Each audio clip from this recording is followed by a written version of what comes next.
On parle souvent de la charge mentale sans te dire ce qui se cache derrière la prévention. Pourquoi est-ce que aujourd'hui, moi, c'est un combat pour moi que chaque maman puisse réguler cette charge mentale, qu'elle puisse avoir de l'aide au quotidien? C'est le burn-out maternel. Et ça, on n'en parle pas assez. Aujourd'hui, je vais t'expliquer 12 symptômes qui te montrent que tu es en burn-out sans même t'en rendre compte. Tu fonces dans le tas sans te rendre compte que tu es en train d'atteindre le point de rupture.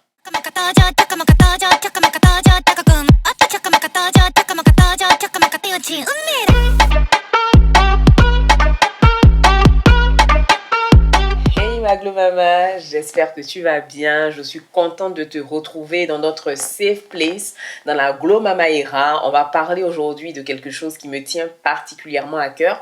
Avant tout, si tu passes ici pour la première fois, je suis Anti-Fouet, ton hôte, Akata Glow Mama. Celle qui, à travers ces petits partages du quotidien, t'amène à renouer avec la femme que tu es réellement. Ton glow intérieur vers l'extérieur, parce que la maternité n'a pas à être une fatalité. La maternité n'est pas la fin de ta féminité. Donc si tu es concerné par ces sujets-là, ce sont des sujets qui résonnent en toi, tu es au bon endroit. 3 règles pour commencer: n'hésite pas à t'abonner, à partager, à aimer et à booster la vidéo pour qu'une autre maman comme toi puisse être impactée par ce message. Épuisée avant même d'avoir mis un pied au sol. C'est ce que je retiens souvent de mes échanges avec des mamans. Tu cours dans tous les sens. L'impression de n'en jamais finir, que ce soit les activités des enfants, que ce soit les papiers, que ce soit la gestion du quotidien. En plus, celles qui sont mamans, vous en avez d'autres qui ont aussi des activités à côté. Et des fois, tu es tellement absorbé par cette charge de travail, tu es tellement absorbé par tes responsabilités que tu as l'impression d'être une mauvaise maman, parce qu'il y a certains jours où c'est tellement dur que tu aimerais juste retrouver la toi d'avant, quand tu n'avais pas d'enfant, quand tu n'avais pas toutes ces responsabilités. Stabilise pas maman, aujourd'hui on va décrypter quelque chose qui te guette tout simplement, à savoir le burn-out maternel. J'aimerais juste te rassurer, tu n'es pas toute seule. Cette vidéo, c'est vraiment pour t'aider à décrypter le phénomène et surtout t'aider à trouver des petits mécanismes, des petits rituels au quotidien pour pouvoir évacuer, pour pouvoir respirer quand la tension est beaucoup trop forte. Le burn-out est quelque chose qui ne prévient pas, hein, sinon on l'éviterait. Donc je vais te donner aujourd'hui 12 points qui vont te prouver que en tant que maman, tu es vraiment à la limite et que ça ne va pas du tout. Je vais lire pour le coup parce que j'ai fait mes recherches. Donc en 1, on va parler de la culpabilité maternelle. C'est ce sentiment de ne jamais en faire assez. C'est ce sentiment de ne jamais être celle qu'il faut pour tes enfants. Tu culpabilises de travailler. Tu culpabilises de ne pas avoir assez d'argent pour t'occuper d'eux. Tu culpabilises de ne pas pouvoir te rendre à toutes les activités. Tu culpabilises du moins de temps que tu prends pour toi. Si tu te reconnais dans cette situation-là, je tiens à te prévenir que c'est une des alertes qui te prouvent que le burn-out n'est pas très loin, donc il faut faire attention.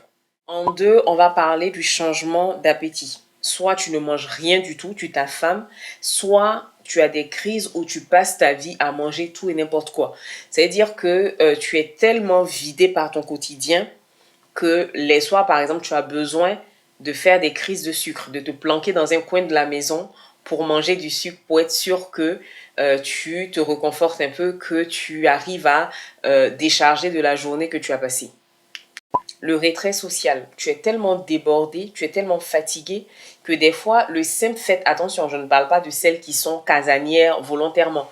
On parle vraiment de burn-out où tu es tellement fatigué qu'il y a un retrait social en fait. Tu ne vas plus sortir avec tes copines, tu n'as plus le temps de prendre soin de toi, tu n'as plus le temps de te rendre aux réunions de famille par exemple ou des réunions de la tontine ou ce genre de choses. C'est vraiment difficile pour toi de te remettre à sociabiliser. Les troubles du sommeil, ça veut dire que tu es épuisé. Ton corps t'envoie le signal que ça ne va pas physiquement, tu sens que tu es fatigué, mais tu es tellement tendu, tu es tellement stressé par la charge de choses à faire que même quand tu es dans ton lit, tu ne trouves pas le sommeil parce que tu es en train d'énumérer tout ce que tu as à faire pour le lendemain. Donc vraiment, trouver du temps pour toi, dormir même te dépasse, c'est trop fort pour toi en fait. Ensuite, on a l'épuisement. C'est-à-dire que ce n'est pas juste une fatigue qu'une bonne nuit de sommeil ou une sieste peut réparer. C'est vraiment, comme je disais dernièrement à une grande sœur, la dette de sommeil. Tu sens que tu as accumulé la fatigue pendant des années. Quel que soit le temps que tu prends pour toi aujourd'hui, tu as l'impression que c'est pas suffisant, que ça, voilà, c'est pas assez en fait. On a l'inquiétude incontrôlable. Ça va être le cerveau qui est en mode scénario en permanence. C'est-à-dire que en permanence, tu es en scénario catastrophe. Tu as l'impression que rien ne va, que tout va s'écrouler, que si tu fais une petite pause, soit la maison va s'écrouler. En tout cas, ton esprit est toujours focalisé sur le négatif. En 7, on a l'hypersensibilité. Après, ça, c'est différent. Si tu es hypersensible de nature, oui, ça peut s'expliquer, mais avec la maternité, le burn-out maternel, si tu n'étais pas quelqu'un de sensible de base et que maintenant tu te rends compte que point oui, point non, tu pleures beaucoup, que tu es vraiment stressé, tu es vraiment tendu, ça c'est quelque chose qu'il faut regarder aussi. Ça fait partie des petites alertes que tu es en train de faire un burn-out. Il y a l'irritabilité. Ça veut dire que pour tout, tu es fâché. Pour un verre qui tombe, pour un petit retard, pour une marque de sel alors qui change de sel que tu as l'habitude de prendre, tout t'énerve. C'est pas parce que tu es méchante, c'est pas parce que tu es fâchée d'avoir des enfants ou une vie de famille. C'est juste que tu es à bout. Tu as tellement donné que ton réservoir est à sec et là, il n'y a plus rien à en tirer. Donc, la moindre petite chose du quotidien, la moindre contrariété va venir ici déclencher des crises de colère, de ressentiment. Ça, c'est quelque chose dont je parle souvent aux mamans. Je leur dis, quand tu ne prends pas assez de temps pour toi, quand ta charge mentale est trop élevée, finalement, tu n'es plus dans faire plaisir à ta famille. Tu n'es plus dans le bonheur de les servir. Tu n'es plus cette maman-là qui fait les choses spontanément. Donc, tu vas te rendre compte que tu vas commencer à en vouloir à tout le monde. À ton conjoint en premier, parce que tu as l'impression que c'est lui qui t'a mis dans cette situation-là. Vous avez eu des enfants, tu es débordé, donc tu peux plus rien faire de ta vie. Tu vas commencer à en vouloir aux personnes qui sont bien dans leur vie, qui, elles, arrivent à trouver un équilibre. Tu vas commencer à en vouloir aux personnes comme Mrs. D qui commencent à nous donner des conseils pour ne plus être utiles aux hommes en 2026, pour ne plus être les seuls à porter la charge mentale. Au contraire, que nous, on soit les charges mentales des autres. C'est que tout le monde t'énerve. Tu vois même une dame dans la rue qui est épanouie avec ses enfants, tu veux la blesser parce qu'elle a fait des choses que toi, tu n'arrives pas à faire. Donc, ton cœur est chaud, comme on dit à Abidjan. Tout ça, c'est le burn-out, maman. C'est pas parce que tu es méchante, c'est pas parce que tu es aigrie, c'est pas parce que tu es jalouse des autres, c'est juste que tu es dans une situation où tu n'arrives plus à gérer, tu es débordé en fait. Ensuite, on a le désespoir. C'est-à-dire que tu as baissé les bras, tu es dans ce sentiment-là de bon, à quoi bon même faire des efforts? Dans tous les cas, c'est ma vie qui est là, ça va pas changer. Donc en vrai, pourquoi vouloir changer les choses quoi? Donc je laisse comme ça et puis advienne que pourra. On est à bout. Voilà, moi je dirais que c'est la même chose que le désespoir. Hein. C'est-à-dire que tu es sur un petit fil où la moindre chose peut faire partir en étincelle et tout. Et je sais que, vu que dans nos cultures, je parle de culture, je parle de... Moi, je suis d'origine ivoirienne, hein, je suis noire, donc je parle de ce que je sais. Chez nous, tout ce qui va être en rapport avec la santé mentale, avec le développement personnel, ce sont des choses qui sont très mal vues. Ce sont des choses qui sont jugées, qui sont pointées du doigt. Et en général...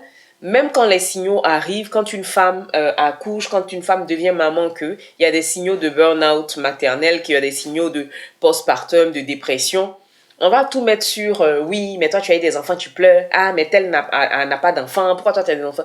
Ce sont des choses sur lesquelles on doit travailler, ce sont des choses qui doivent faire partie de notre pratique quotidienne, qui doivent faire partie de nos mœurs en fait. Parce que c'est pas que des choses de blanc en fait. C'est pas que des choses de blanc, il faut qu'on travaille là. C'est que là, on fait les choses comme un robot. Tu es là, tu es sur pilote automatique. Même quand les enfants ramènent des bonnes notes, même quand les enfants rigolent avec toi, tu n'arrives même pas à rire parce que, bon, toi-même, là, qu'est-ce qui va te faire rire? C'est que la situation dans laquelle tu es aujourd'hui, là, il n'y a pas de... Voilà, tu n'as pas envie de rire, en fait. Tu as ri pourquoi?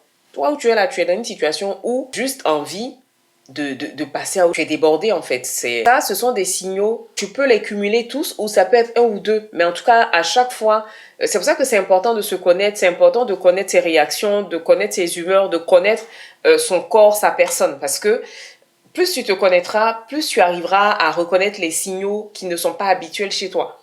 Moi, par exemple, je sais que quand je commence à être beaucoup trop fatiguée, même mes mains ont des courbatures. Parce que comme je dis aux gens, je dis, vous me voyez jeune comme ça, bon, 41 ans, hein, quand même. Mais j'ai des rhumatismes. J'ai des rhumatismes articulaires et je sais que là en hiver par exemple, il faut que je me ménage et je sais aussi qu'il faut que je fasse attention. Donc quand je vois que mes extrémités commencent à trop chauffer, ça veut dire qu'on est dans une période où, madame, faut te coucher. Couche-toi, tu vas réfléchir à ta vie. Si je veux trop forcer, tirer sur la corde, c'est une semaine, 10 jours d'arrêt. Donc, il faut se connaître. Il faut se connaître pour pouvoir prédire et pour pouvoir prévoir ces choses-là, pour pouvoir les prévenir en fait. Maintenant que le diagnostic est posé, qu'est-ce qu'on peut faire pour sortir de tout ça. Donc, on va poser ensemble 5 questions qui vont te permettre de faire un petit diagnostic. À cette question-là, je sais que vous serez nombreuses à ne pas savoir comment répondre. Mais tu n'as pas besoin que ce soit quelque chose d'extraordinaire. Ça peut être le temps où tu as appliqué ta routine skincare ce matin. Ça peut être le temps où tu as bu ton café. Ça peut être le moment où tu t'es réveillé, que la maison était très calme. Moi, je sais qu'il a tenu ma routine. En tout cas, quand je me réveille le matin, que le coin est calme, que tout le monde dort, papa dort, les enfants dorment, j'ai pas encore pris le téléphone. Je me laisse juste le temps de regarder ma maison, d'aller prendre mon eau citronnée avec mes compléments alimentaires. Je sais pas, mais c'est un moment de ma journée qui me remplit d'un bonheur. C'est chic. C'est chic, en fait. Cette question-là, je vais vous en parler beaucoup parce que c'est quelque chose qui va changer la vie d'une maman. La gratitude, ça ne peut pas être forcément le fait d'avoir acheté une Tesla, je te le souhaite. Ça ne peut pas être le fait d'avoir tellement d'argent sur ton compte que tu es une bénédiction pour les autres.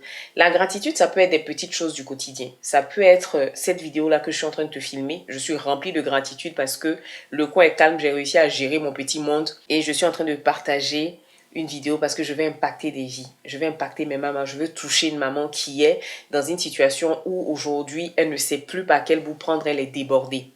La gratitude, ça peut être 3 petites choses que tu as fait aujourd'hui. Il faut que tu sois reconnaissante. Il faut que tu arrives à tirer un petit moment de reconnaissance dans tes journées. Lister des moments dans ta journée, ça va ressembler à la gratitude. Mais le fait de lister, d'écrire, ça a une connotation très forte parce que c'est quelque chose que tu peux relire dans les moments où tu perds la foi tout simplement, dans les moments où tu te sens encore en train de partir, en train d'être submergé, d'être débordé. Je t'ai fait une petite vidéo dessus, je ne sais pas si laquelle je vais poster avant. Quelle est pour toi, quelle est ta vision du succès? Quelle est ta vision de la maison parfaite? Quelle est ta vision de j'ai réussi ma vie? Ça, c'est quelque chose de très important. Hein. C'est une chose très importante que de déterminer ses standards, de définir ses standards. Ça t'évite d'être aigri. Ça t'évite d'aller chercher le bonheur chez les autres alors que des fois tu l'as chez toi-même.